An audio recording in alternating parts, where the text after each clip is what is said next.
সুপ্রিয় শিক্ষার্থী, আপনাকে জানাই পুনরায় স্বাগতম। আজ আমরা রয়েছি ভোকাবুলারি শিখন সিরিজের পার্ট 29-এ। তো চলুন দেরি না করে শুরু করা যাক। রিপিউডিয়েট, ত্যাগ করা।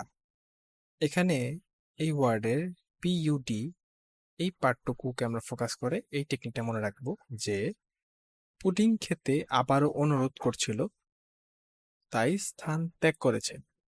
অর্থাৎ পুডিং খেতে বারবার অনুরোধ করছিল, তাই স্থান ত্যাগ করেছে।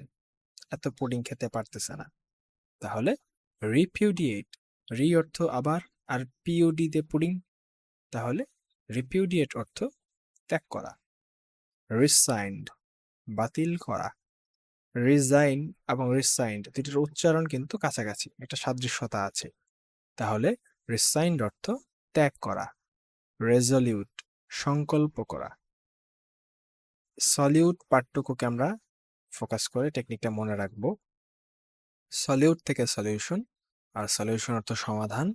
আর সমাধান করার জন্য সংকল্প করতে হবে। ধরুন কোন একটা সমস্যাতে আছেন, সেই সমস্যাটা আপনাকে সমাধান করতেই হবে, তাহলে আপনাকে একটা দৃঢ় সংকল্প নিয়ে এগোতে হবে। এটাই হচ্ছে রেজলিউট বা সংকল্প করা। রিজলভ, সমাধান করা। Resolve this problem. আমরা যখন ম্যাথ করি, ম্যাথের ক্ষেত্রে ইংলিশে যখন আমরা ম্যাথ করব, তখন আমরা প্রায়শই আমরা বলে থাকি, এবার আমাদের টিচার আমাদের বলে থাকছেন যে রিজলভ দিস ম্যাথ। তো রিজলভ হচ্ছে কি? সমাধান করা, পুনরায় সমাধান করা। রিজলভ, সমাধান করা। রেটিসেন্ট, যে কম কথা বলে।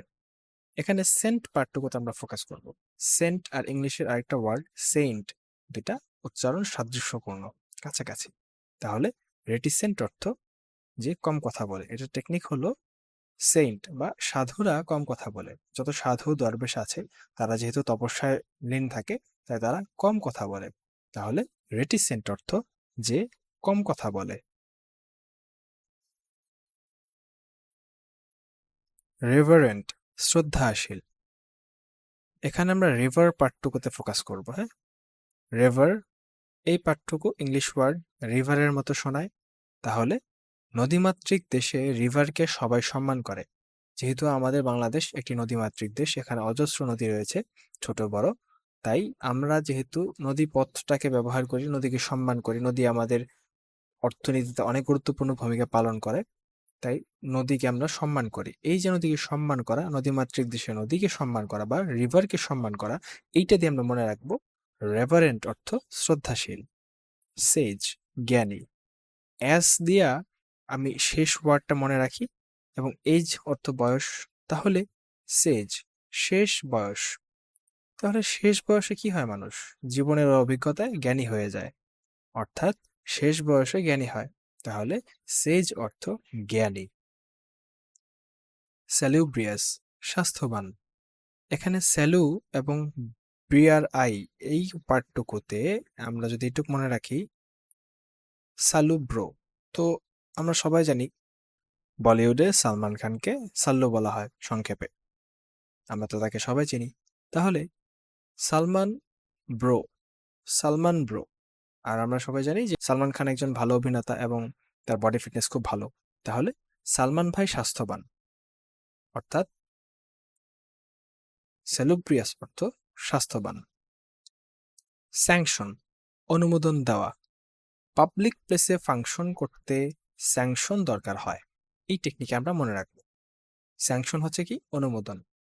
আপনারা যারা খবর পড়েন, তারা প্রায়শই শুনে থাকবেন যে ইউনাইটেড স্টেটস অনেককে স্যাংশন দেয়। এই স্যাংশন হচ্ছে অনুমোদন, অনুমতি দেওয়া বা না দেওয়া, এই বিষয়টা দিয়ে ইঙ্গিত করে।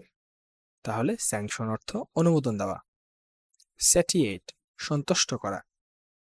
Synonym of satisfy. Satiate word পার্টের শুরুটুকু স্যাটি আর স্যাটিসফাই, এই দুইটার প্রথম পার্টেও কিন্তু মিল আছে উচ্চারণগত দিক থেকে, তাই না?